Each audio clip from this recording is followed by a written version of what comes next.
Thank you so much for being here. We are so excited to have all of you here today. I had a dream last night that while I was standing at this podium, a snake snuck up behind me. So I'm standing to the side of the podium today.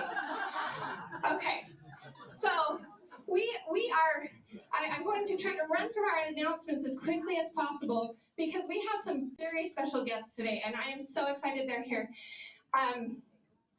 Superintendent Bergeson has been my hero, by the way, for the past nearly year because I have 6 kids, and I've known that he wants my kids in school and that he'll fight for that. So he is my hero. So.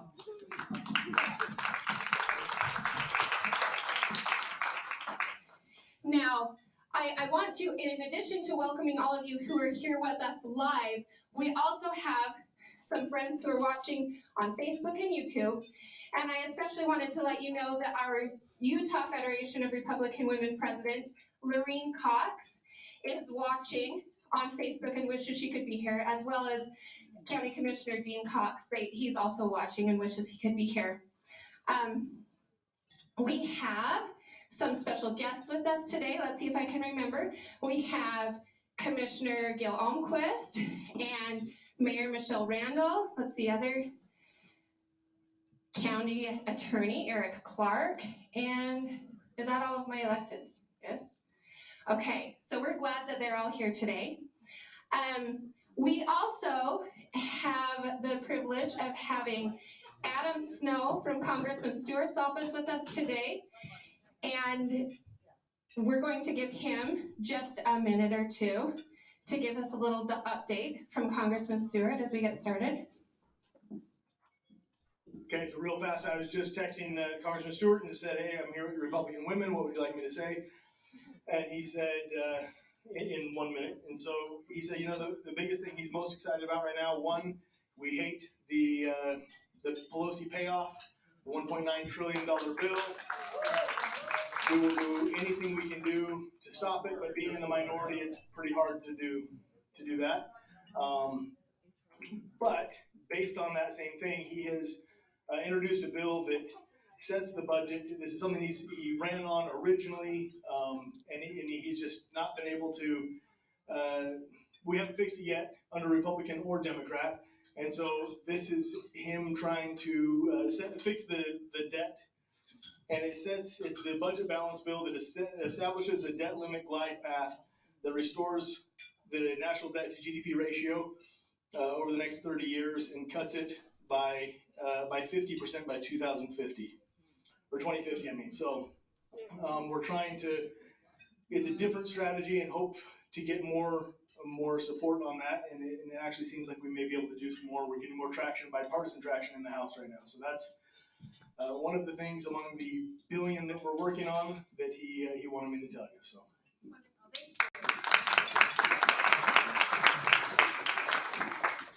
We also have Senator Mitt Romney's Deputy Chief of Staff here with us today, and she'll give us a quick word.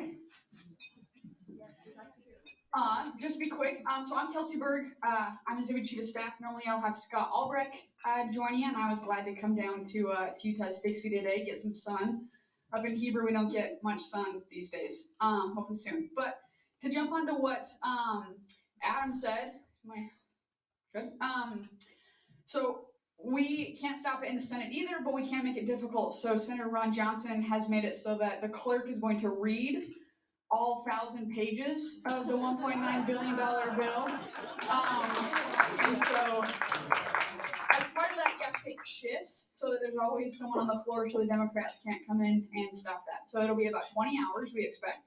Our shift is from 7 until 3 tomorrow. So hopefully Senator Romney has a good book to read on the Senate floor. But as part of that, and another thing to tackle the bill, one of the big things we're pushing is called the Trust Act. So when you look at the federal budget, 2/3 of spending is not touched by Congress. That's through our trust funds, highway, disability, Medicare, and Social Security. And so what the Trust Act does is put together bipartisan commissions to attack those and make those solvent one by one.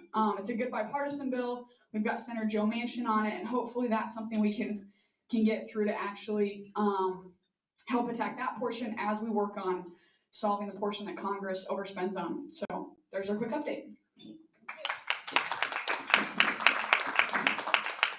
Thank you, Kelsey. Okay, so now let's see. I have just a handful of announcements concerning our members. You'll see a clipboard come around. The fair, the county fair this year is in April, and we usually help the county party man the Washington County Republican Party booth. And we are so grateful for that. And they are grateful for all of your service. So there is a clipboard coming around that hopefully you will see. And if you do have time in one of those slots, be sure to sign up. It's actually really fun to be out there, and the weather this year is going to be amazing. So it'll be a great time to be at the fair. Second, we have at the back table something that we're putting together for next month. Please make sure you stop by the back table and take a look at what we have there. Okay.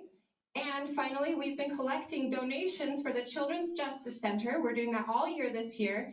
And if you have little personal bags of chips, you can leave those on the back table here. And next month, we're asking if you can bring tall kitchen garbage bags. Is that right? Yep. Tall kitchen garbage bags for the month of April that you will also be able to leave here with us to donate to the Children's Justice Center. Finally, the county GOP is putting together the Lincoln Day dinner, which traditionally is in February, but we've pushed it back to June because of COVID restrictions. We will be having Candace Owens come as a guest.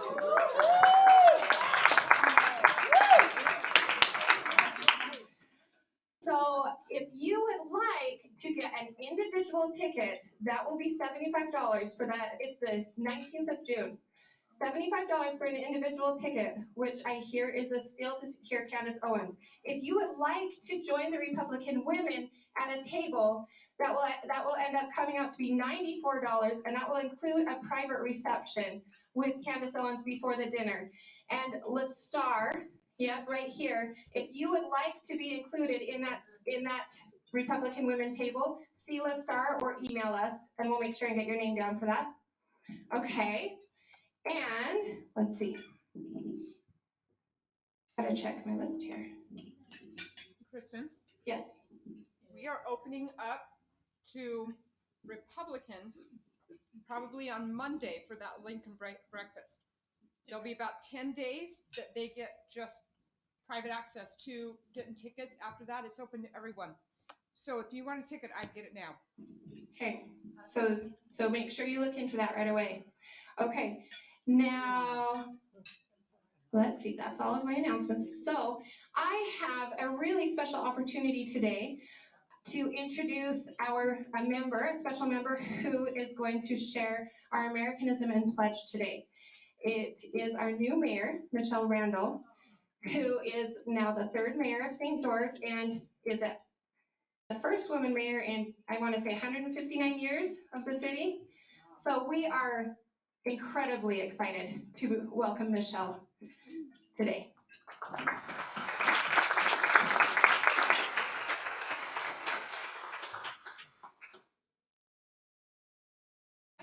This big enough I didn't need my glasses, but I'll still need my glasses. So I'm really happy to be here where it's Women's History Month also, so that's pretty awesome. And I just kind of did my own take on, this has a horrible echo, doesn't it? Can you hear me if I do it without this? Yes. Yeah. If I talk really loud, can you hear me? No. They may not be able to hear it on the internet though. Oh, okay, that's true. So Americanism and the American Dream. My great-great-great-grandparents, Johann George Staley and Sophia Barbara Staley, joined the Church of Jesus Christ of Latter-day Saints in 1861 in Switzerland. They set sail from Switzerland to America on May 3rd of 1861 with their children. My great-great-grandfather John was their sixth child. He was 4 years old during this trip. 25 days into their trip, their youngest daughter Sophie died and was buried at sea. They arrived in New York June 19th and headed to Florence, Nebraska, which is now Omaha. to start their journey across the plains to Salt Lake City with 200 other individuals and 52 wagons. On September 27th, they arrived in Salt Lake City, Utah. They had no time to rest on their laurels because at the church's October conference, Church President Brigham Young called 309 families to the Dixie Cotton Mission. My grandparents were one of those families called. Again, they loaded up a wagon and headed south, arriving here on November 24th, 1861. They had less than 2 months to enjoy being settled when the rain came and washed away their settlement. Did they give up? Nope. They persevered and rebuilt a short distance away.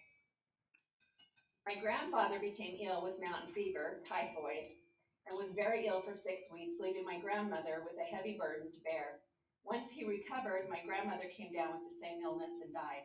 Just a little over a year since leaving their beautiful home in Switzerland, which is still in Switzerland today. It's called the Staley home. She left behind 6 children for my grandfather to care for and raise. Both my grandfathers worked hard, hauling rock from the quarry on the Black Ridge to the temple. Life here wasn't easy. They worked hard, they buried children, they experienced hunger, lack of water, then floods from too much water. The summers were stifling with heat, yet they stayed and carried on. My grandfather passed away in April of 1881, 20 years after leaving Switzerland. He left behind a great legacy of faith, hard work, determination, dedication, and love for his family in this beautiful community. I am blessed to be the 6th generation living in our growing, thriving community. I doubt my grandparents ever thought this community they were helping to build would become a place where everyone would one day want to live or visit.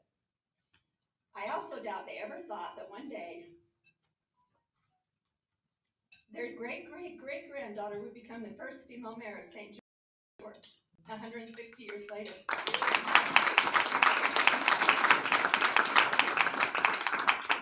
I feel the weight of my grandparents and those 309 families that worked so incredibly hard, generation after generation, to provide a beautiful place we all call home.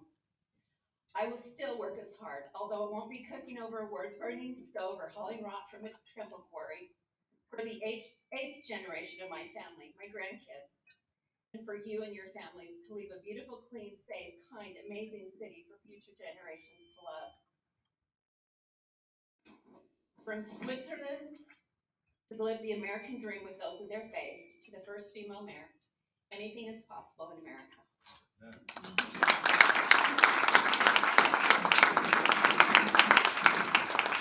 Now you'll all stand and join me for the pledge. Let it begin. I pledge allegiance to the flag of the United States of America and to the republic for which it stands, one nation under God, indivisible, with liberty and justice for all.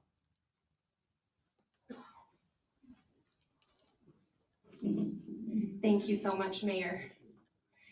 Now, we will now hear from, I want to say Michonne. Is it Michonne? Yeah, she's the one who's here. We'll hear from Michonne. She'll let us know of our new members. Oh, yeah. Is it on here? Sharon. Sharon. Yeah, sorry. Let's do the members first. We're going to do the new members, and then we'll hear an opening prayer from Sharon. And then following Sharon, we're excited to have Judy Houston introduce our speakers. Welcome, everybody. We have lots of new people joining us, and we're so excited about that. This month, I'm just going to name up everybody that's new. Not all of them are here, but if you are here, please stand up. We have Gayla Perini. Welcome. I know Sydney Bevan's not here. Barry and Jeanette Golding. Welcome. And Celeste Malloy, she's not here either. Those are our new members. Then we have several who have renewed or are new that have joined us as gym members. Out of our 81 members total, we have 40 that are gym members. These members pay money to our club beyond the $35 annual dues and have essentially eliminated our need to fundraise. They in turn periodically receive VIP perks. So if you're here today, stand up. These are our silver gem members, Gil and Jill Almquist, Shirley Fromknecht-Wilson, Robin and Yvonne Wall, Kim Hancock, Gayla Perini, Larry Myers, and Michelle Randall.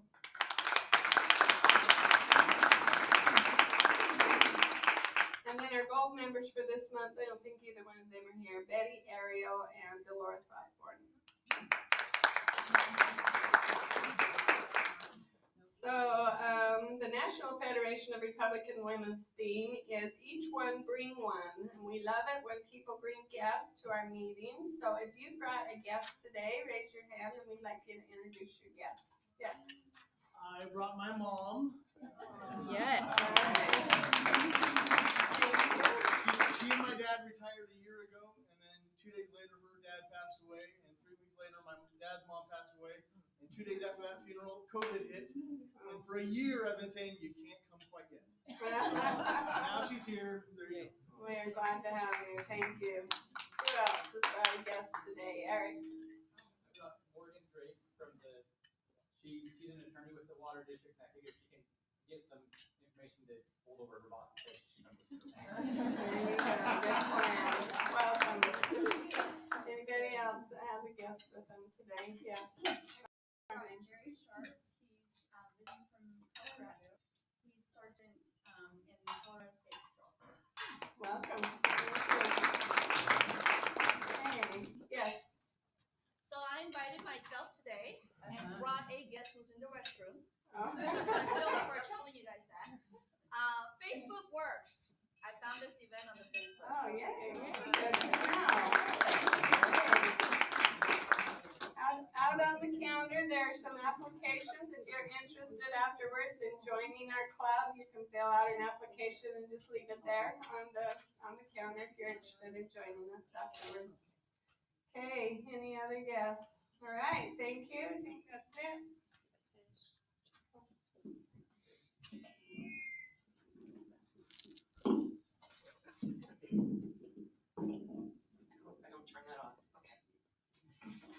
Let us pray. Dear Father in heaven, we're thankful to be gathered here today at the Abbey Inn and with those joining us virtually. We're grateful to be joined by St. George Mayor Michelle Randall, who made time in her busy schedule to be with us and to speak to us. We're thankful for the signs of spring we're seeing, the daffodils in bloom and some warmer days already. We thank thee for our winter guests who spend time with family here and support our local businesses, for which we are grateful. We thank thee for our guests, Larry Bergeson, Zach Renstrom, and Terry Draper, who will share with us their insights on the future growth of our beloved county. We're thankful for our Vietnam veterans, whom we will remember later this month on Vietnam War Veterans Day, for they answered when our country called, that they may know how grateful we are for their honorable service and sacrifice during that period over 45 years ago. Father, we ask for thy blessing for Mayor Randall in her new job, that she may be successful, and for all those who join us today, that they may enjoy and feel enriched by our speaker's presentation. We ask for thy blessing for those who will soon leave Dixie for their homes elsewhere, that they may have a safe journey home, so they may return again to Dixie. We ask for thy blessing for our speakers, Larry, Zach, and Terry, and their dedicated service to the residents of Washington County. And Father, we ask for thy blessing for our Vietnam veterans who were disrespected and disparaged for too many years following that war, that they may feel our regret for the burden they carried. We humbly beseech these blessings, Father, in the name of thy Son, Jesus Christ. Amen. Amen. Sorry, I know we're going to have Judy come introduce our speakers, and I just want to make a side note. Terry Draper was originally scheduled to come, but she had to cancel at the last minute because of some COVID restrictions with IHC. We are looking forward to having her a little bit later in the year, just so you know. Okay, Judy.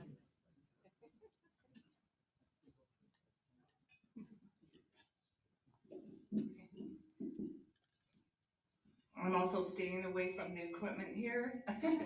I'm really honored to be here, and I'm substituting for Cheryl Snow, who is up with Lowry, her husband, who is our representative, as you all know. I think today is the last day. Is that right, or am I wrong? Tomorrow. Tomorrow is the last day of the session, so we will be anxious next month. We're going to have the legislators hopefully all of them, I don't know if they're all gonna make it, but we'll have at our meeting to report of some of these important issues that were voted on. Anyway, I would like to begin by introducing Larry G. Bergeson, who is the superintendent of the Washington County School District. He was actually born in Blackfoot, Idaho, but he moved to St. George and he went to East Elementary, so we can almost call him a local if you went there. And then he went back to Idaho and he went to the College of Southern Idaho and played basketball. And he did an LDS mission in Australia during this time. And then he's played basketball for Utah State University. And then he got his bachelor's and master's degree in special education. So he began his career in Idaho, in Preston, 4 years in Preston, and the next 15 years teaching and administrative positions in Cody and Lyman, Wyoming. And then he was lured by warmer temperatures to Washington County, back to his roots, and he served as a principal at Hurricane Middle for 6 years, and as principal of Dixie High for 6 years. And he's also served on the Utah High School Activities Association Executive Committee. So right now in 2013, he was selected by the Washington County Board of Education as the superintendent of schools where he currently serves. He is now in his 39th year as an educator, very well qualified. Superintendent Bergeson and his wife Terry are the proud parents of 4 children and 11 grandchildren. And then we have Zach Renstrom. He is the general manager for Washington County Water Conservative District. In this capacity, oversees all operations and financial activities for the district and its employees. Prior to joining the district, he served as Washington County Commissioner and worked as an attorney for Lincoln, Gustafson, and Circles. I said that right. In Utah, he's had more than 20 years of experience and has been a member of the Utah and Nevada State Bar with more than 15 years of experience. His background gives him insight into the complexities of water treatment and engineering systems, as well as the legal realm of the government contracts and water law and legislation. He's served on many boards, I won't say them all, but lots of boards. And he is a graduate of the University of Utah and Washburn Law School. He's married to Allison, and they have 3 children, Sierra, Nicholas, and Austin. With that, we'd like to welcome our 2 guests. Thank you.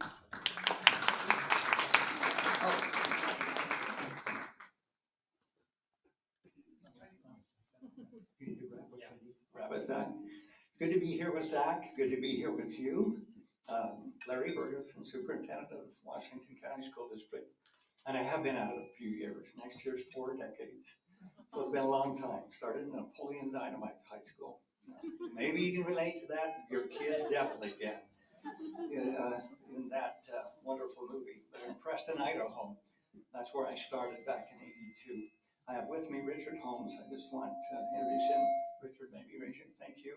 He's my assistant over secondary education. Rex Wilkie, my assistant over elementary education. And the 3 of us with a very good supporting cast try and keep a lid on school and make sure things work. And what a difference a year makes, isn't it? Crazy. A year ago, what we were doing and how things were working and where we are now. And we are grateful that we have all of our kids in school. Minus the support. I see Eric Clark back there. I see Michelle, who now sits on this. Gil Almquist. We meet every Tuesday. It used to be Tuesday and Thursday a couple of times a week, where we would discuss what our plans were going to be to reopen school. So I've had very good support. That Dixie spirit I was talking to Jimmy about earlier is alive and well, and it's allowed us to keep schools open. We were one of the first schools to open, public schools to open in the country, and we did it in person, 5 days a week, all year long. So when they talk about how are we gonna do this, this is complicated. Especially the current people in office back in Washington, I know I can say that here. It frustrates me that they won't even make a simple call or come out and let us tell them how we did it. And they just gotta have the gumption to do it, and have the desire to put kids back in school. And do what we've always said in education, that is make decisions on the basis of what's best for kids. Simply put, we've done that. We have been fortunate. It was a bit of a gamble, I'm telling you. There was a lot of unknowns, as we know, but anyway, so we're grateful to be here. And the meme, as I look at you, Kristen, and we talked about that surfaced shortly after we went into remote learning. Many parents are about to find out that it wasn't the teacher. That is very, very true. So, you know. All right. And a lot of we're grateful that we've been in person school all year long. But we've had, like you say, great support teachers. One of the quickest things that would have kept us from doing that is teachers who wouldn't have been willing to come back. In some cities, it was a big strike. A little bit of a pushback, but not a lot. I'm proud to say that a good 90 to 95% of the teachers were excited to come back and felt not just that it was their obligation, but it was their strong desire to come back and be in person school. So we've had that support. Bus drivers, cooks, custodians, you just go on and on and on. Minus that support, we wouldn't have been able to do it. We just wouldn't have, as much as we would have liked to. So we're grateful for it. I have a short video, just a couple of minutes. Haley, if you can play that. This is Steve Dunham, our Director of Communications. Just a little bit of an intro into the district. Then I might just say a couple of other things and turn it over to Zach before you can ask some questions.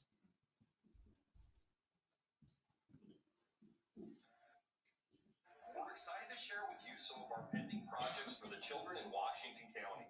Some of you may not know, but Washington County School District grew by nearly 1,500 students this year. That's more children than we have in an entire high school. Growth has been a constant for the past decade in our community. And as a district, we've seen an average of about 1,000 children come into our schools each year. To provide for this growth, we're constantly planning for new buildings. The building nearest to completion is Desert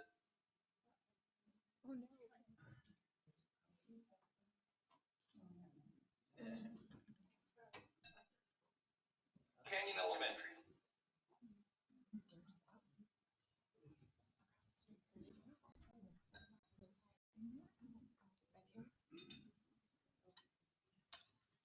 Located directly south of the airport and I go to work. It's just the internet connection. We'll let it load a second.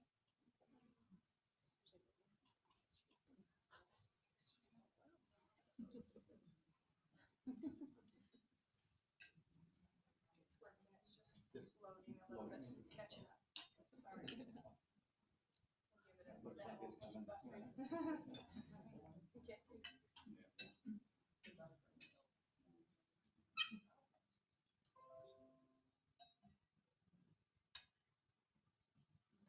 the Desert Canyon subdivision.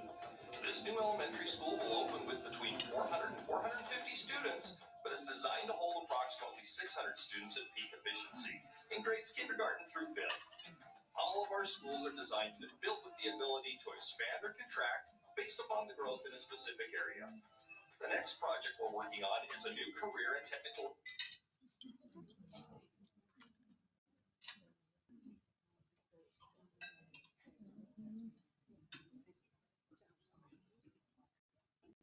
That might take just a second to boot up. It's a career and technical high school. It's going to be out right at the end of River Road.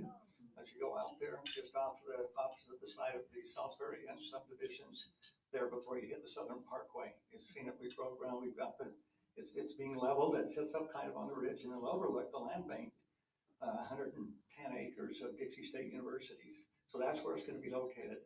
It's a standalone high school. It's different than like the Jordan Technical Institute or the Granite Technical Institute. And what it is kids will go there starting their 9th grade year, not 10th, because when they traditionally go to high school. And they'll be able to earn an industry-rated certificate at the same time they graduate from high school. That's their school. They won't have sports and and drama and a lot of things like that.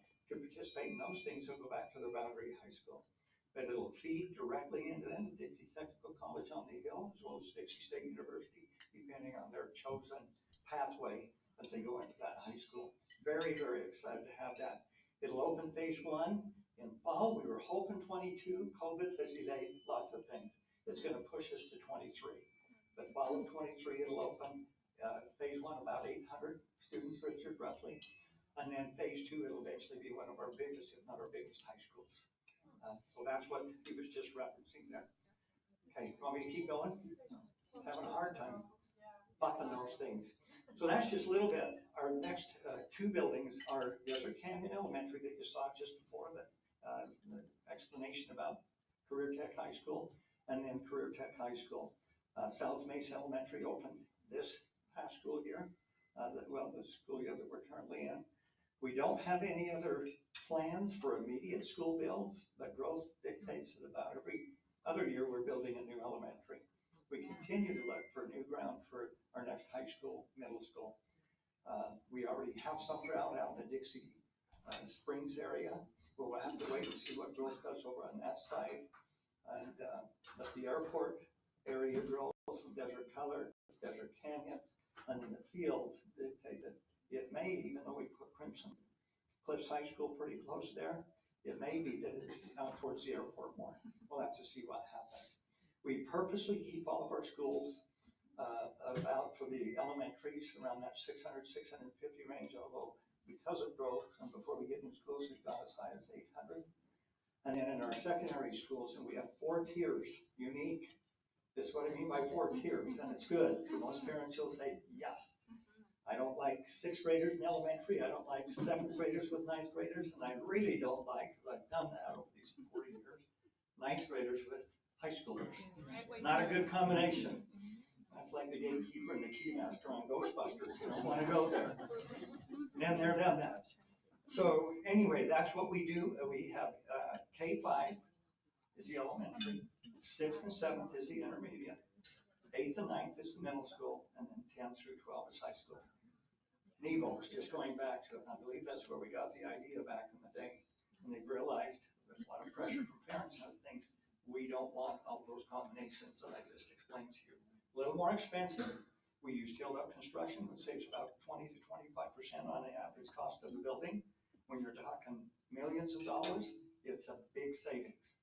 But we do that for the benefit of taxpayers, and the buildings work very well for us. Received the support of the Utah Taxpayers Association from Howard Stevenson on that. You know how hard that is to do? It was a lofty goal, I must admit, but it was one we were able to accomplish. Anyway, so I share that with you. We build schools well, we build them fast. We put about 1,000 kids in those secondary schools, except in the intermediate and the middle, 500 per grade, and then about 1,500 maximum in our high schools, keeping us at the 4A level, which is a big deal because we get above that and keeping all of our schools about the same size. Kids aren't a number. They're normally anywhere from 1,000 to 1,300 is probably more the average. And then when they get higher, like Desert Hills was before we built Crimson, they hit and went over 1,500.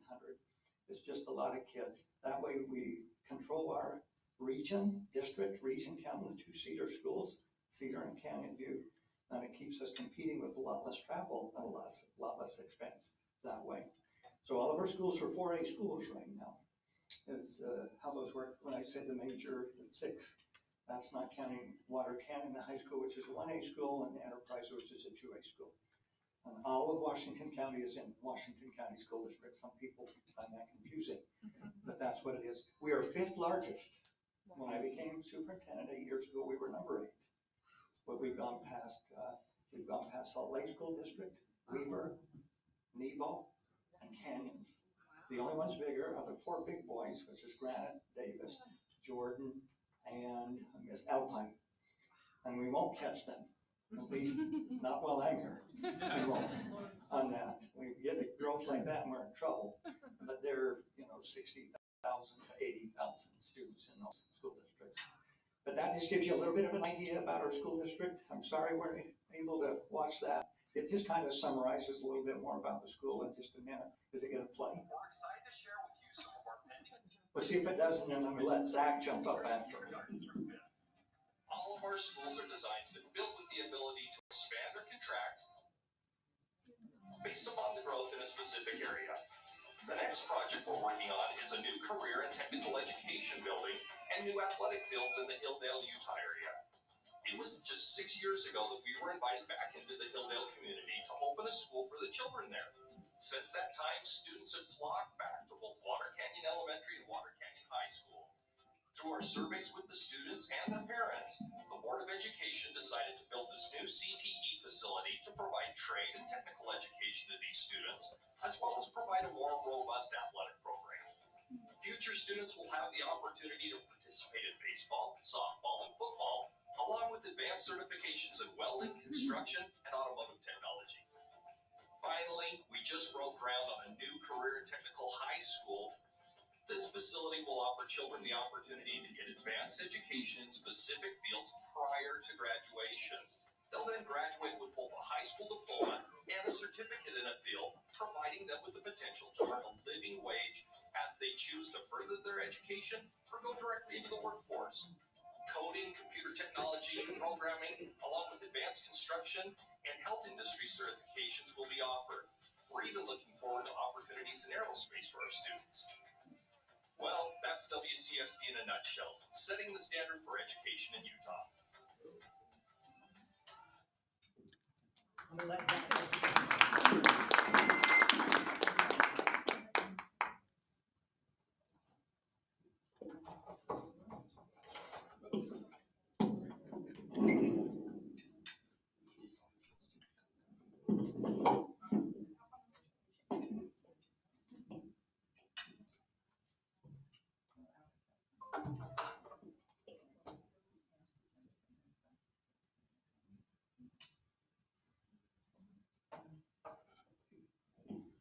All right, this is just a little short clip. Hopefully I won't have problems with like they did last one.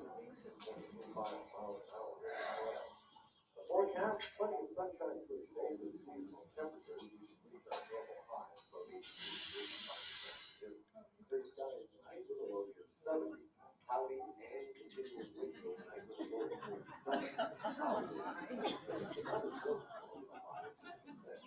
With a wind load of 14 miles per hour.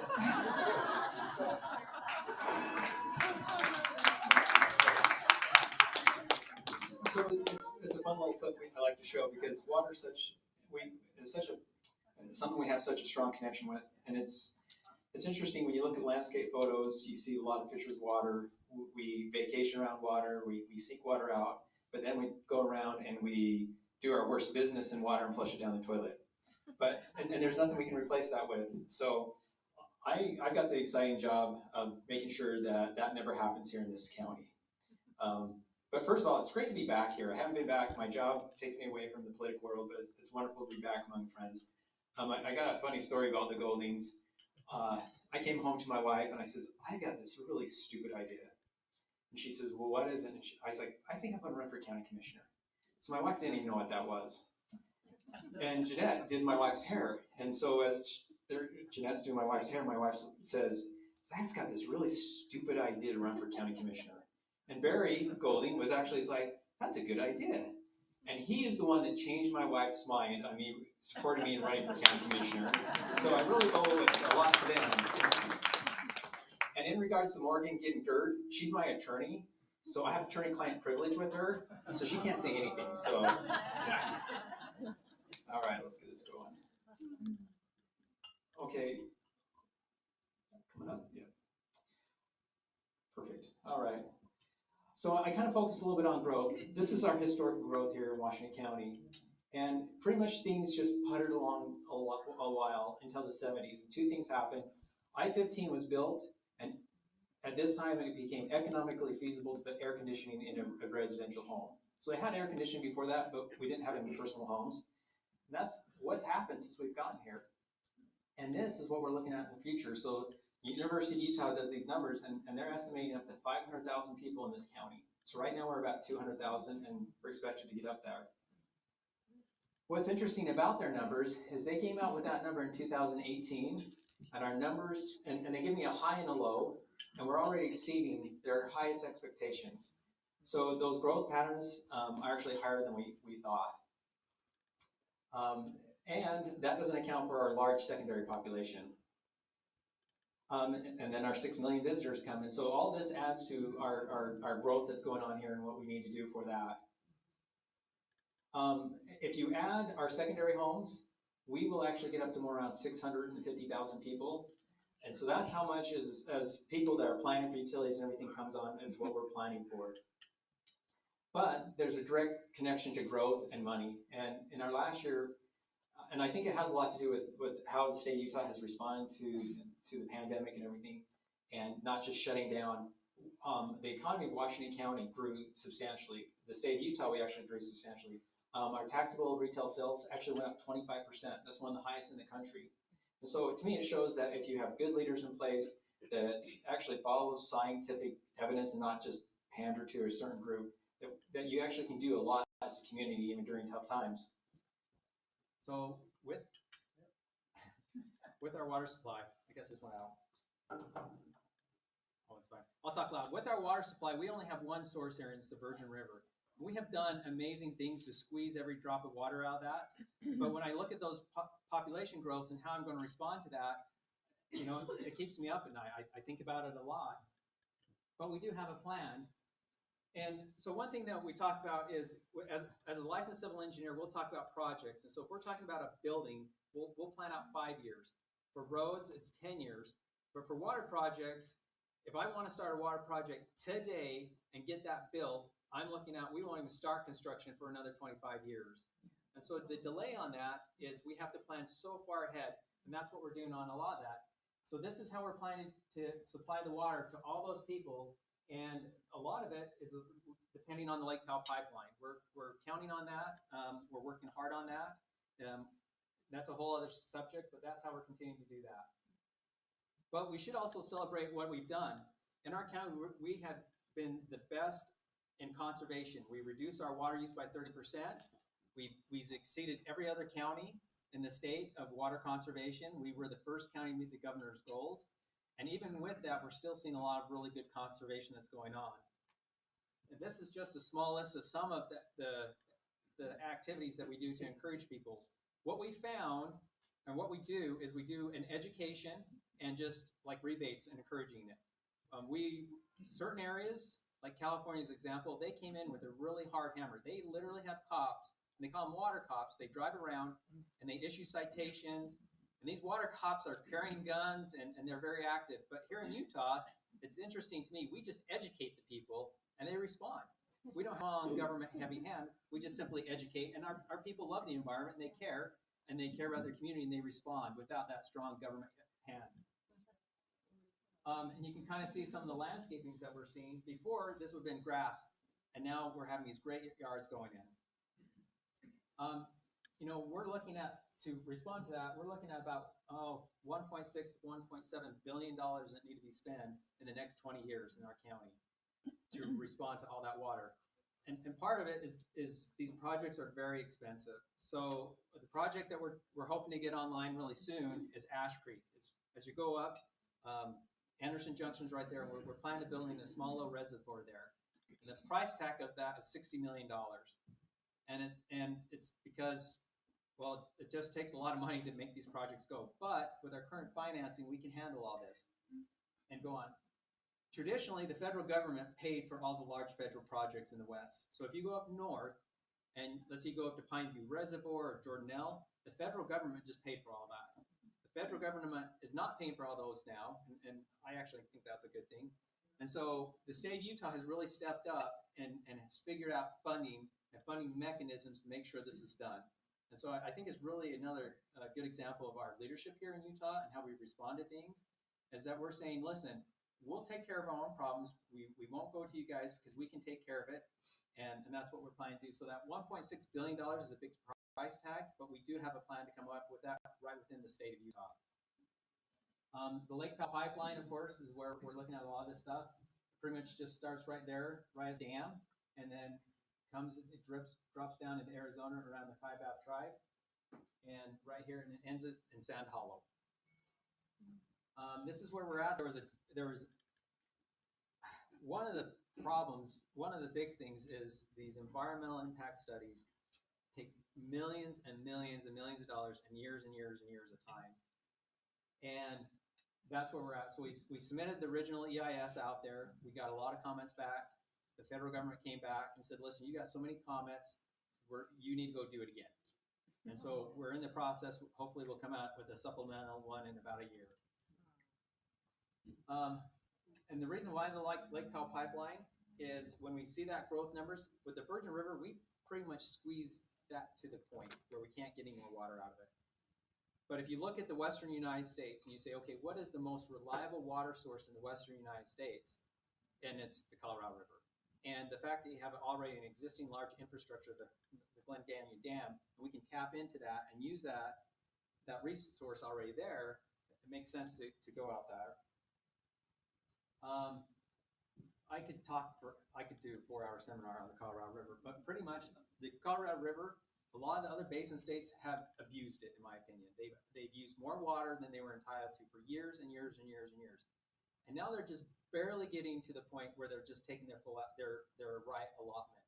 And they're like, okay, we're back to our allotment. Utah has been more conservative. We've never gone out and aggressively grown. We've always kind of conserved it. And so right now, Utah's only using a small portion of their allocation. And we're saying, well, we just want to use a little bit more. And some of the states are fighting us for that. So, but we'll keep fighting. This year, what's exciting is the state of Utah, our legislature, they're passing what's called the Colorado River Authority. And it's kind of the first time Utah is taking a position and saying, listen, we are going to be much more active on the Colorado River. We're going to assert our rights on the Colorado River. They put some funding to hire some key people in that. And I'm really excited to see that go on for Utah to really stand up for itself for the first time on the Colorado River, because all the other years, they haven't. And for example, in Arizona, when we talk Colorado, the state of Arizona has 3 full-time attorneys that do nothing but the Colorado River. They have a staff of like 10 engineers that do nothing but the Colorado River. In the state of Utah, well, today, the state of Utah has 0. They have a part-time attorney that spends about 10% of his time. They have a part-time engineer that spends about 10% of his time too. And so it's finally good to see that we're going to stick up for Utah. So with that, I just kind of want to go through and we talked about planning, and I think we have a question and answer portion. Is that right? Yes, please. Okay. So Larry, if you want to come on up. So I'll just explain for a second here. So Washington County has been growing so quickly, as we just saw by the graphs. And the reason that we have both Zach and Larry here today is because those are 2 of the areas that have both had to deal with our growth so much. So what we want you to do now is to be asking some questions of these men while we have them here about how the growth has impacted their particular areas of expertise and how they've dealt with that, some challenges, some opportunities that they've seen. So just go ahead and ask them any questions you have about the growth in relation to their. So I will start. My first question is for the superintendent today. I feel like we know the challenges related to growth with the school district, with just keeping up with the kids and the buildings. What are the opportunities? Do you find a couple of the biggest opportunities that come? Are there some privileges, some things that our kids get being in this thriving community? Yeah, there are. You know, it's hard to stay up with schools. It's hard to recruit the teachers that we need. And one of the reasons is, I'll give you an example. Hurricane High School was so excited to get a football coach that they wanted for some time to kind of revitalize their program. Had him, everything locked in, very successful in another area of the state. Came down, everything was looking good, got his salary, looked like we we're going to be able to employ his wife as a teacher. We hire on the average of about 100, 130 new teachers a year. You know, that's with retirement and other things like that. But then we run into a roadblock we have to run into, and that is housing. He came down, everything looked good. He had accepted the position, came down, found out he could sell his house for just under $200,000 where he was living. Got here, and to replace it to even close what he needed for he and his family, it was over $450,000 minimum. So he canceled. So they're now down, offering it to number 2, who's going to be a great coach still, nonetheless. But that's one of the problems that we see. But on the flip side of that, to get to the question, one of the benefits that we have We have a very good feeder system between Dixie State University and Southern Utah University of Teachers. We work very well with them. We just opened what we call a lab school, Coral Tips Elementary and Professional Development Center. We went and we visited Finland, a group of educators throughout Utah, including Dixie State University people, Brenda Saby. And then we put together what we call a lab school for a teacher prep program that's already being recognized throughout the state as one of the best. And as we do that, and then they come out and they do their student teaching and practicum and so forth in our classrooms, we keep them. Once we get them, we keep them, and they're trained to do what we want them to do. And we perform very well academically. So one of the advantages of growth and encouraging people, we usually don't have the teacher shortage here that others do because of where we live. They love St. George, they love Dixie. And then our current governor, used to be Lieutenant Governor Spencer Cox, says, I found out there's two kind of people in Utah, those that live in St. George and those who plan on living in St. George. So that's where we're at.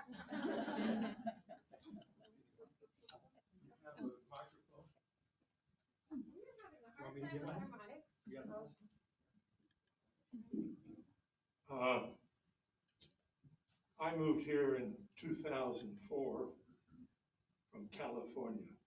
Boo. I moved here for quality of life. In 2005, I attended a presentation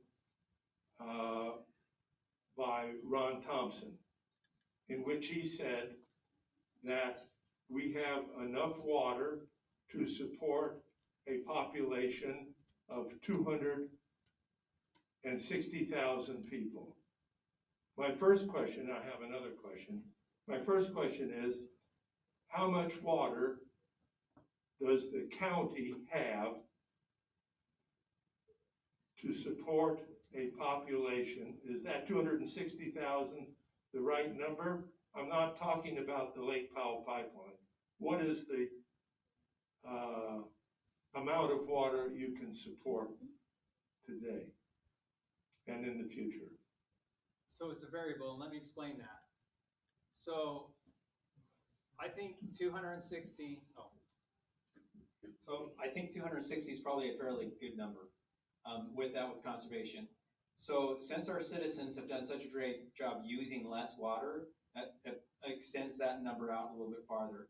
So I think 260 was good at the time. I think we could, with really, really, tough conservation, I think we could probably get up to 300,000.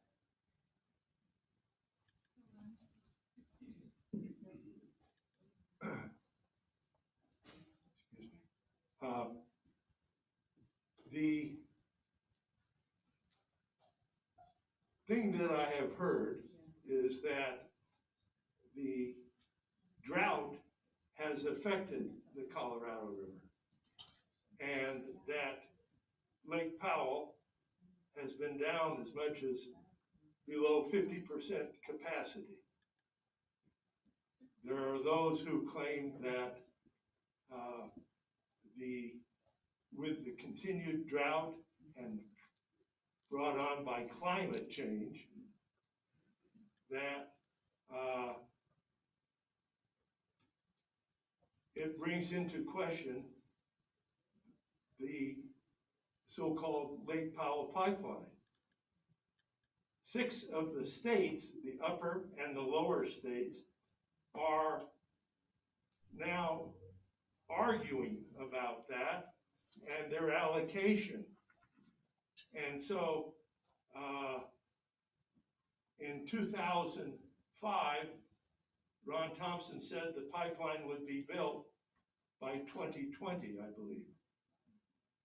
It's not even been approved yet, and the number of years to have it constructed may be another 10 or more years or more. What's the question? My question is, what are you going to do? At what point, if you reach this population of 300,000, what are you going to do to control water usage, and how much is it going to cost? So at that point, when we get to that limit, I'm going to go to Michelle Randall and say, Mayor of St. George, I have this much water, and you can do whatever you want with it. And so in Utah, our cities have that authority, and I think it's a good place to put that authority. And so she can say, okay, we could either A, pass an ordinance ripping out every blade of grass in this community, so we could have more building permits, or that's where those city councils will have to come in and balance that. And that's what will have to happen when we get to that point. And so I'd go to those cities and say, here's your allocation of water essentially, and you can choose with it. If you want to have, some communities like Tokerville, they have a lot of grass, they have big lawns, and that's kind of been their historical nature of it. Tokerville will have to make a political decision at that point. Do we want to limit the lawns up there to allow for additional homes to be built? Or do we just want to keep it the way it is and not issue any more building permits? Other questions? I could speak to Zach doing a great job. Thanks. Virgin River is our main resource. Yeah. What are we doing to protect that, and are there others trying to take from that water? Yes. So that's one of the things is, so the Virgin River flows right down into Nevada. And so the people that are drinking water in Las Vegas some of that water is coming from the Virgin River. And so we don't have a compact with Nevada or Arizona on the Virgin River. And so that's one of the things that this water authority will start addressing is that specific thing and saying, okay, we have so much water in the Virgin River. In theory, we could suck the river dry and just dry it up. Now, technically, we can't do that. We have certain fish flow obligations that we have to put so much water in there and a few other things like that. But with the Virgin River, we're just getting to the point where we squeezed it so much, and I'd be happy to take everybody. But for example, Quail Reservoir and Sand Hollow Reservoir, all that water is coming from the Virgin River. They have always filled up. We've always been able to fill those up every single year. This year will be probably the first year we will not be able to fill them up at the beginning of the spring, because we fill those up and then we kind of coast off those all the way through summer and all the way into the fall. This year we won't fill them. That's the first time that's ever happened since Sand Hollow was built. So that's what I wonder about Lake Powell, because I remember last year seeing a whole bunch of pictures of how low it was. So if when we bring the pipeline, how do we keep Lake Powell full enough to be able to get the water from there? So that's my question for you. And mine for you, Larry, is I'd love to hear more about the technical high school and how it's going to relate to Dixie Tech. And is it going to pull students from there? How's that going to work? And Lisa, someone asked online, along with that, will the technical school be open to all students in the district? Okay, so let's visit the. Oh. Should we do? Yeah, well, Larry, Here, I'll finish that question. Yes, it is open to all students. It'll be a lottery based because we think it's going to be very popular. Our initial survey of that was, Richard, wasn't it, between 2,000 and 3,000 students that initially expressed interest. We would obviously can't put all of those students in there. So it'll be a lottery system. Hopefully we'll get up to around 1,500 students that will be in that school. That'll take phase 2 of that being built, which would come from a future bond. But to answer the question of how it works, one of the initial concerns was why we're duplicating, we should build a big facility up on the hill. We don't want to cross-pollinate our students, for lack of a better term. You don't like to put younger students with adults. That's for adults.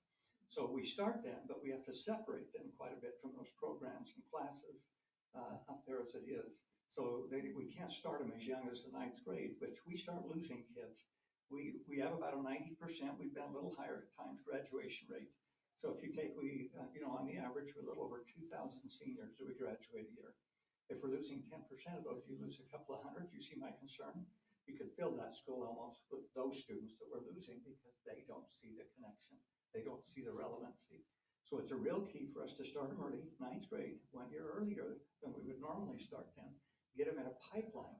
They'll get the pre-degrees, the pre-work done while they're in our schools, especially at the 9th and 10th grade. And then by 11th and 12th, we can start to shimmy them up for certain courses. Or and when they graduate, they get the first level degree, and then they could go to a journeyman or whatever, electrician or advanced degrees. It also allows them, for a lot of kids, you'd be surprised that we have about 45% free and reduced lunch kids here. Does that shock you? It shocks most people. We're not far below Granite School District in Salt Lake City. Blows most people's minds. But in that, it also allows them some entry-level, better-paying jobs that they can earn enough money to go to college and get the degree they want. So we'll feed both and we'll keep the pipeline significantly more full now at both VTC and Dixie State University than it would have beforehand. So we're going to start them earlier, get them on a track, get them connected, not have all those loose ends of those kids trying to figure out what they're doing. That's one of the big advantages of that school.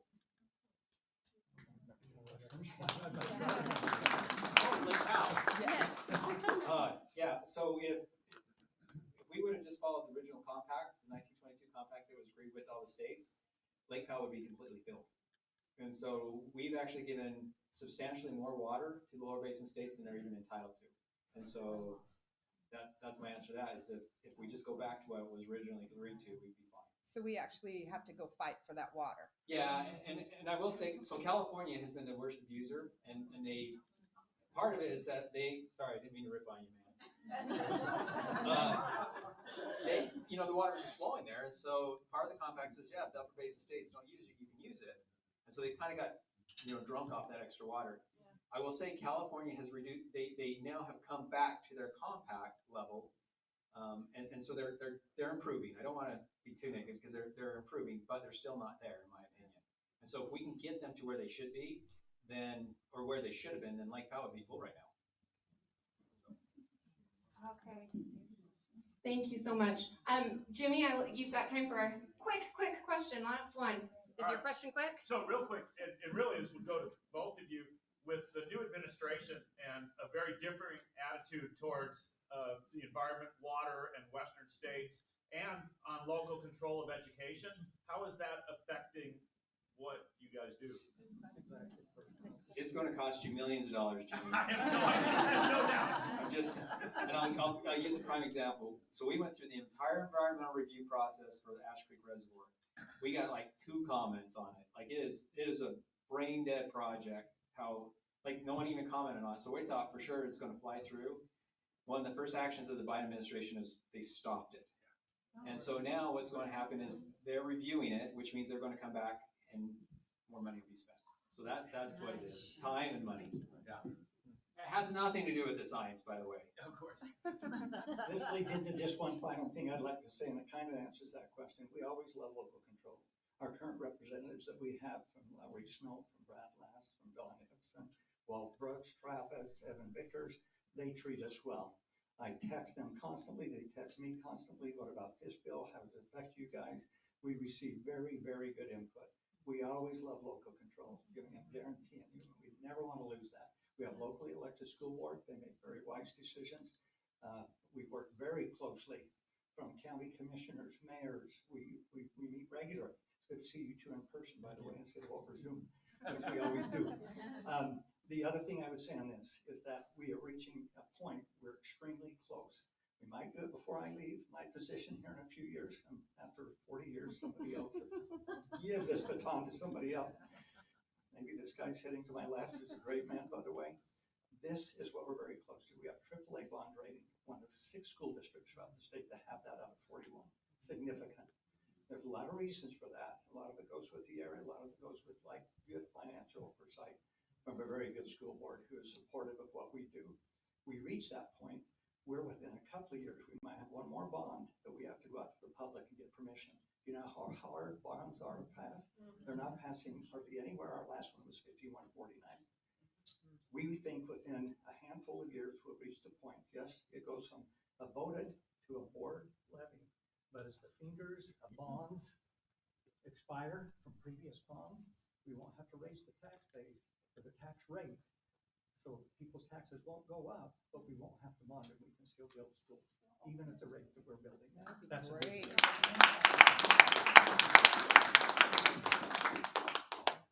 Okay.